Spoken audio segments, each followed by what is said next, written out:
সাধারণ মানুষের জীবন থেকে বরকত দূর হয়ে গেছে। ঘরের যত লোক আছে সকলেই কামাই করে, তবুও ঘরের অভাব দূর হয় না। কোমর বেঁধে ময়দানে নেমে যায় পেরেশানি দূর করার জন্য, অভাব অনটন দূর করার জন্য, কিন্তু পেরেশানি দূর হয় না। আজ আমি মুসলমানের বরকতের খাজানা সম্পর্কে শতভাগ খাঁটি একটি উপায় বলবো। প্রথমে একটি বাস্তব ঘটনা শোনাই। এক নওজোয়ান ইঞ্জিনিয়ারি পাশ করে ইউরোপের এক দেশে চলে গেল। সেখানে যখন চাকরির জন্য অ্যাপ্লাই করল, তখন সে একটি ভালো চাকরি পেয়ে গেল।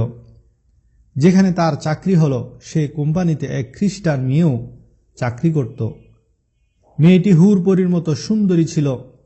কাজের সুবাদে সে মেয়েটির সাথে তার প্রায় সময় কথাবার্তা হতো। ফলে ছেলেটি সে মেয়েটির প্রতি আসক্ত হয়ে গেল। সে মেয়েকে বিয়ে করার জন্য পাগল হয়ে গেল।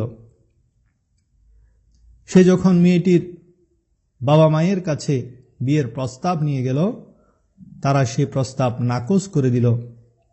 কিন্তু সে মেয়েটিকে বিয়ে করার জন্য যে কোনো শর্তে রাজি হওয়ার ঘোষণা দিল। তখন মেয়ের বাবা এবং মেয়ের মা এই ছেলেটিকে বলল, আমাদের মেয়েকে বিয়ে করতে হলে তোমাকে খ্রিস্টান হয়ে যেতে হবে, তোমার দেশের বাড়ির সাথে যোগাযোগ বন্ধ করে দিতে হবে, এই দেশে থেকে যেতে হবে, এদেশ থেকে দেশের বাড়িতে যেতে পারবে না, তোমার সকল মুসলিম বন্ধুদের ছাড়তে হবে, প্রতি সপ্তাহে আমার মেয়ের সাথে চার্চে যেতে হবে। সে ছেলেটি মেয়েটিকে পাওয়ার জন্য এমন অন্ধ হয়ে গেল যে সে সব শর্তে রাজি হয়ে তাকে বিয়ে করল। সে এখন আর মুসলমান নাই, সব কিছু ছেড়ে দিয়েছে। তবে তার কাছে তার বইসমূহের মধ্যে পবিত্র কোরআন ছিল, যা সে প্রতিদিন পড়ত। নামাজ পড়ত না, রোজা রাখত না, কোনো ধরনের ন্যাক কাজ করত না, কিন্তু সে যেহেতু নিয়মিত কোরআন পড়ত, অর্থ এবং তফসির সহ, সে অভ্যাস মতো সে কোরআন পড়তে থাকে। আর কোরআনের সাথে তার একটা মহব্বত ছিল। বিয়ের কয়েক মাস পার হয়ে যাওয়ার পর মেয়েটি বুঝতে পারল যে তার স্বামী কোরআন পড়ে। তখন সে মেয়েটি ছেলেটির অনুপস্থিতিতে কোরআনের কপিগুলি নিয়ে ডাস্টবিনে ফেলে দিল। নাউজুবিল্লাহ। ছেলেটি ঘরে এসে যখন তার প্রাণের চেয়ে প্রিয় আল্লাহর কালামকে তার খ্রিস্টান স্ত্রী ডাস্টবিনে ফেলে দিয়েছে দেখেছে, সে আর সহ্য করতে পারেনি। সে স্ত্রীকে ডিভোর্স দেওয়ার সিদ্ধান্ত নিল এবং নিজে তওবা করে পুনরায় মুসলমান হয়ে গেল। ছেলেটি যদিও কিছু সময়ের জন্য শয়তানের ধোঁকায় পড়ে পথহারা হয়ে গিয়েছিল, কিন্তু কোরআনের প্রতি ভালোবাসার কারণে আল্লাহ তাকে পুনরায় হেদায়েতের রাস্তা দেখিয়েছেন। আজকাল আমাদের রিজিকে বরকত নাই, সময়ে বরকত নাই, স্মরণ শক্তিতে বরকত নাই, ইজ্জত সম্মানে বরকত নাই।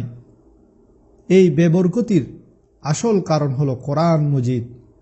কোরআন মজিদ অনুযায়ী জীবনযাপন না করার কারণে। আজকাল যেসব ঘরে নিয়মিত খবরের কাগজ পড়া হয়, সেসব মুসলমান ঘরে নিয়মিত কোরআন পাঠকারী আপনি খুঁজে পাবেন না। এটা কতই আজব কথা যে বরকতের খাজানা আমাদের কাছেই আছে, কিন্তু আমরা তাবিজের জন্য আলেমদের পিছে পিছে দৌড়াই। এটা চিন্তার বিষয়।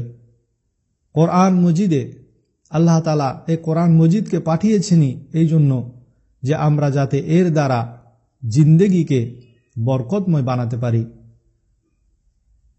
কোরআন মজিদের প্রতি মহব্বতের সবচেয়ে ছোট ফজিলত হলো এর দ্বারা মানুষের ঈমান হেফাজতে থাকে।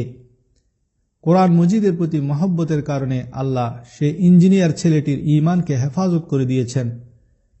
এই কোরআন দুনিয়াতেই এসেছে এই জন্য যে তা মানুষকে ঈমানের নূর বিতরণ করবে, মানুষের জীবনকে সুন্দর করবে, বরকতময় করবে।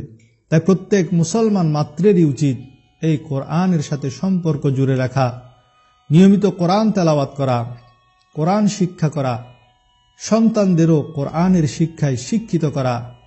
তাহলে জীবনে মরণে হাসরে কোনো কিছুই বরকত শূন্য হবে না।